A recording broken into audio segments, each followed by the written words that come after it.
He remembered the night as something unreal, like a dream his mind had invented to escape boredom and loneliness.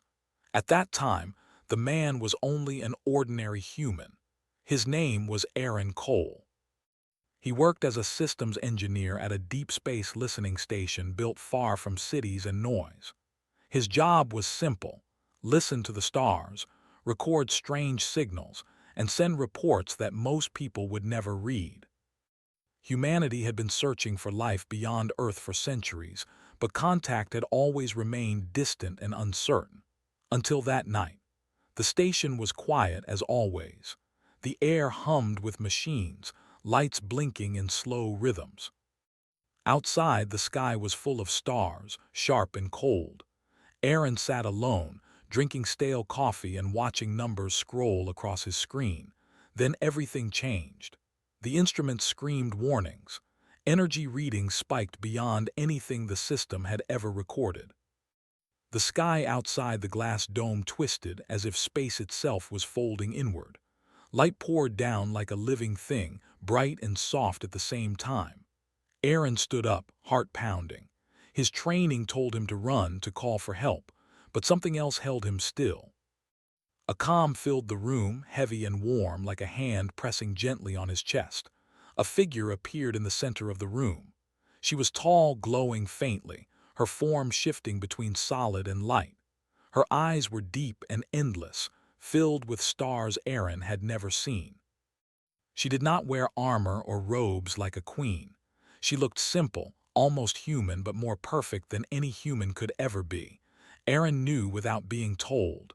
This was no alien soldier or explorer. This was a goddess. She looked at him with curiosity, not threat. Her voice echoed directly inside his mind, clear and gentle. "You are not afraid," she said. "I am," Aaron replied honestly, his voice shaking. "But I'm still here." That made her smile. She told him her kind were known as the Eternal Ones, beings born before most stars. They did not rule the galaxy with force. They observed, judged, and guided when necessary. Humanity had reached a turning point. Soon, humans would step fully into the wider galaxy, and the Eternal Ones needed to decide if they would allow it. Aaron asked why she had come to him. "Because you are ordinary," she said, "and yet you stayed." She walked through the station, touching walls and machines as if feeling them for the first time. She asked him questions about Earth, about fear, about love, about why humans fought wars and still helped strangers. Aaron answered honestly. He spoke of mistakes, of cruelty, but also of hope.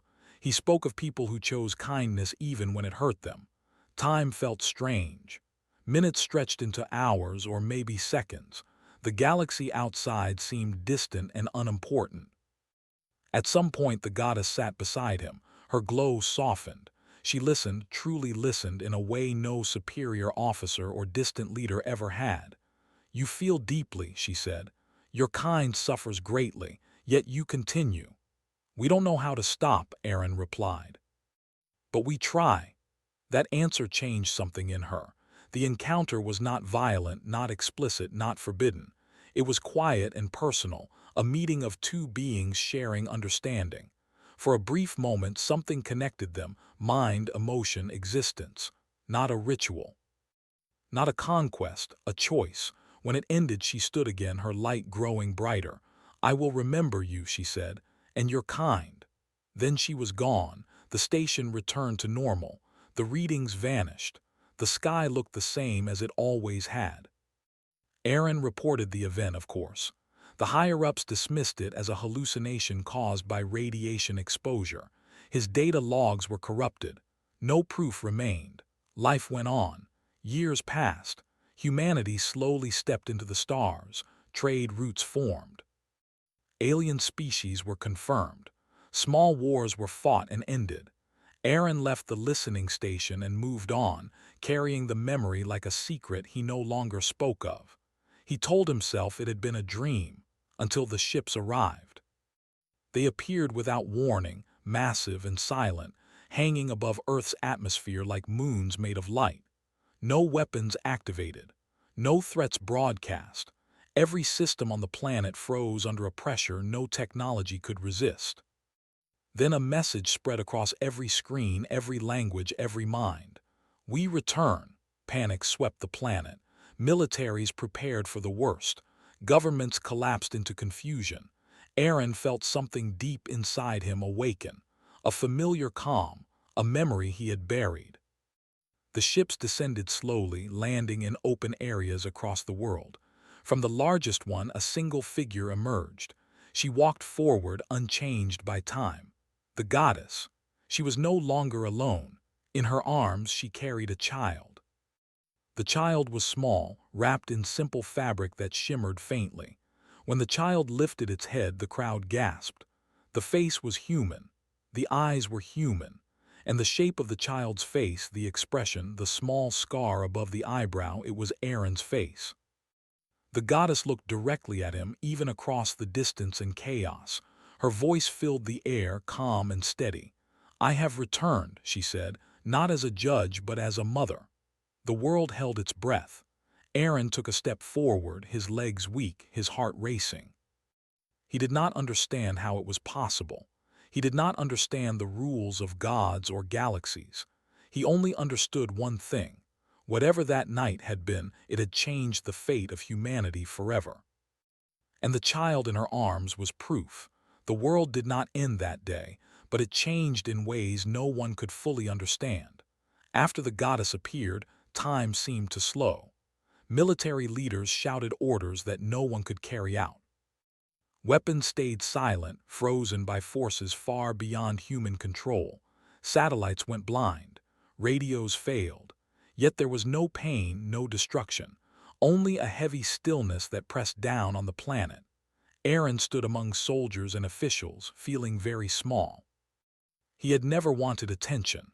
Now the eyes of the world were on him, even if most people did not yet know his name. The goddess walked forward, her steps light, barely touching the ground.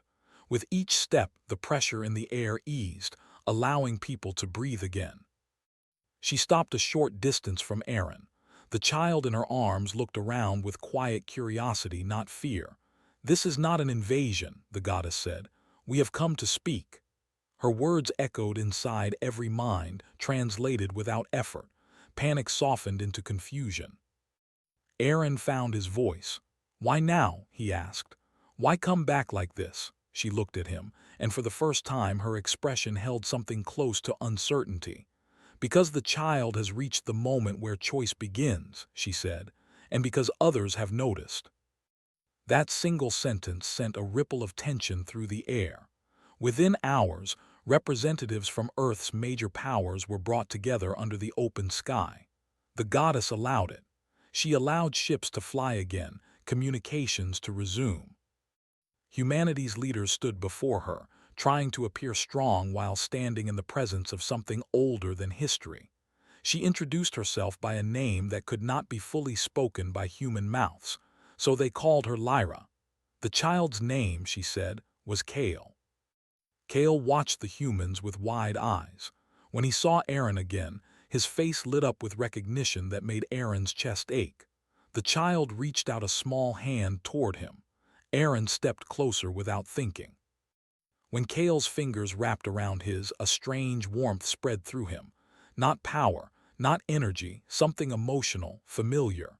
"He knows you," Lyra said softly, "not as a god knows a creation, but as a child knows a parent." The word hit Aaron harder than any weapon ever could. Across the galaxy, the news spread fast. The Eternal Ones had broken their own laws. A child had been born from a union that should not exist. Other ancient species reacted with fear. The Council of Ascendants, an alliance of powerful non-human civilizations, sent their observers within days. Their ships were sharp and dark, built for war even when pretending peace. They did not land gently. They arrived as a warning. Aaron was taken to a secure location along with Lyra and Kale. Not a prison, but not freedom either. Earth's leaders wanted answers. The alien council wanted control. Kale grew restless in confined spaces. Walls made him uneasy. When he cried, lights flickered. Gravity bent slightly like the world itself was listening to his emotions. Lyra never looked afraid, but Aaron noticed how closely she watched the child. "You did not tell me everything," Aaron said to her during a quiet moment. She nodded. "I hoped I would not need to." She explained that Kale was not powerful in the way gods were powerful. He could not destroy stars or reshape reality. Instead, he could feel deeply. He could sense intent, pain, truth. He could connect minds without force. "That is why they fear him," Lyra said. "Empathy is dangerous to those who rule through distance." The Council of Ascendants finally spoke. They appeared as towering forms of metal and flesh, their voices cold and layered. They did not speak to Aaron at first. They addressed Lyra. "You have created imbalance," they said.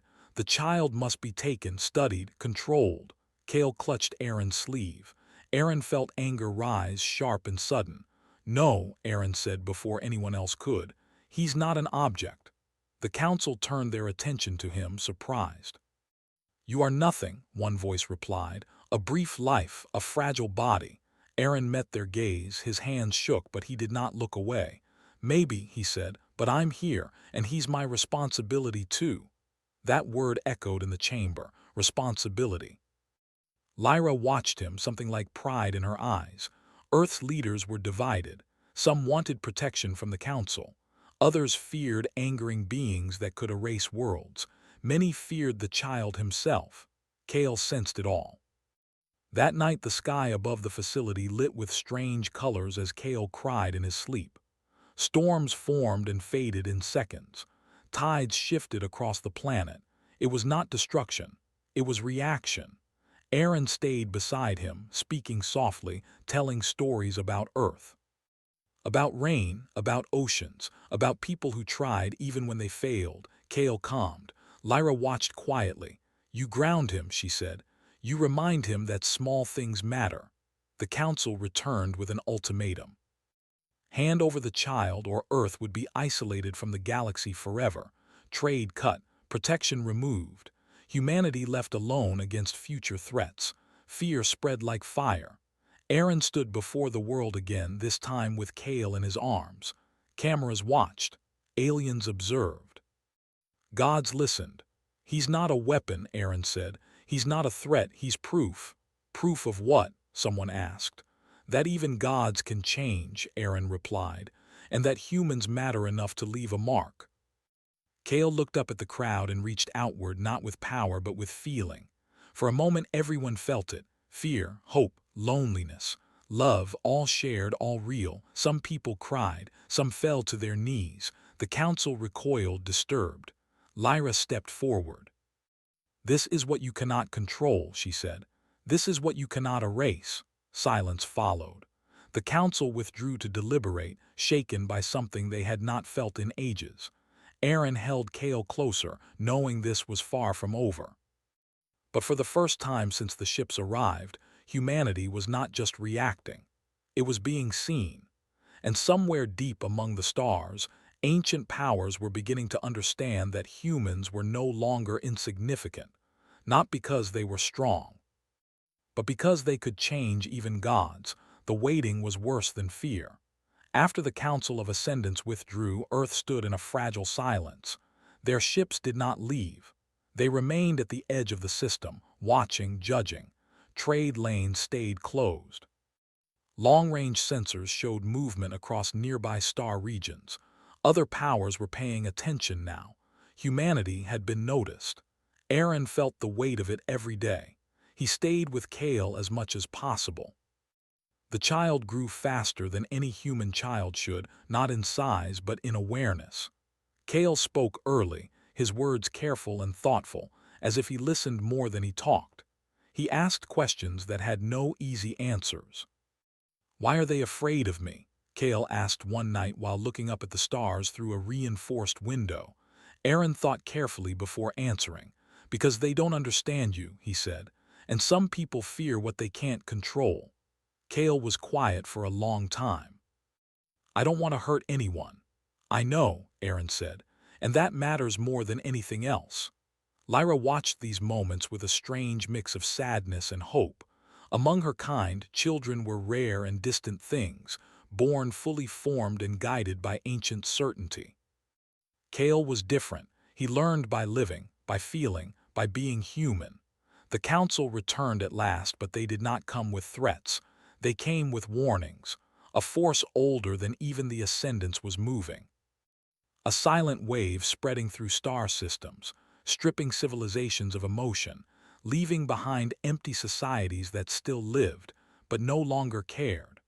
Worlds that had once burned bright with culture became cold and obedient. The Eternal Ones had fought it before and failed. Pure power could not stop it. This force feeds on separation, the council explained, on distance, on the belief that others do not matter. Kale listened closely, his small hands clenched.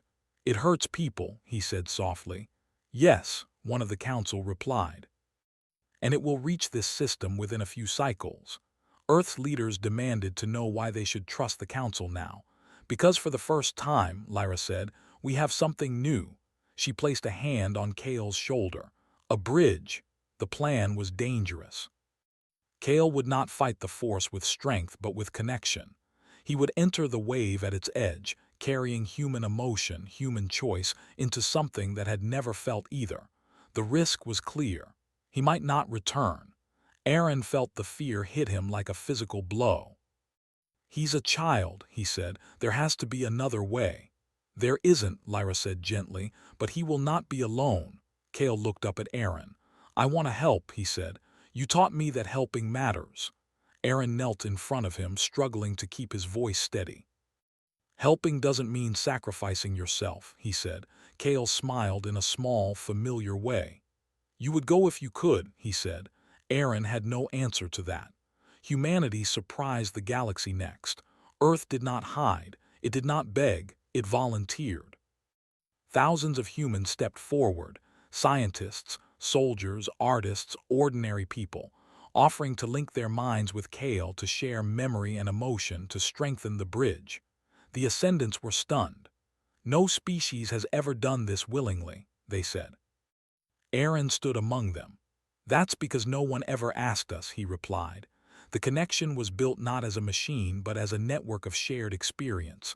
Stories, music, memories of loss and love, failures and hope, all simple, all human. Kale stood at the center. When the moment came, the stars dimmed. The wave arrived like a shadow swallowing light. Kale stepped forward, holding Aaron's hand until the last possible second. "I'll come back," Kale said. "I'll be here," Aaron replied. Kale entered the wave. Across the galaxy, something changed. The force hesitated. For the first time, it felt resistance not as energy but as meaning.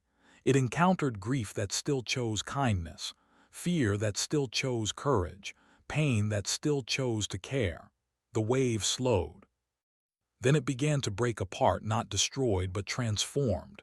Its emptiness filled with echoes of humanity. Kale returned. He collapsed into Aaron's arms, exhausted but alive. The galaxy exhaled. In the days that followed, the Council of Ascendants made an announcement that shocked every known civilization. Humanity was no longer classified as a minor species. Earth was declared a protected world. More than that, humans were invited to take a permanent seat in galactic matters, not because they were powerful, but because they were necessary. Lyra stood before Earth's skies one final time, Kale beside her, Aaron close. "My people once believed we were above all others," she said. "Now we know we were incomplete." Kale looked at Aaron.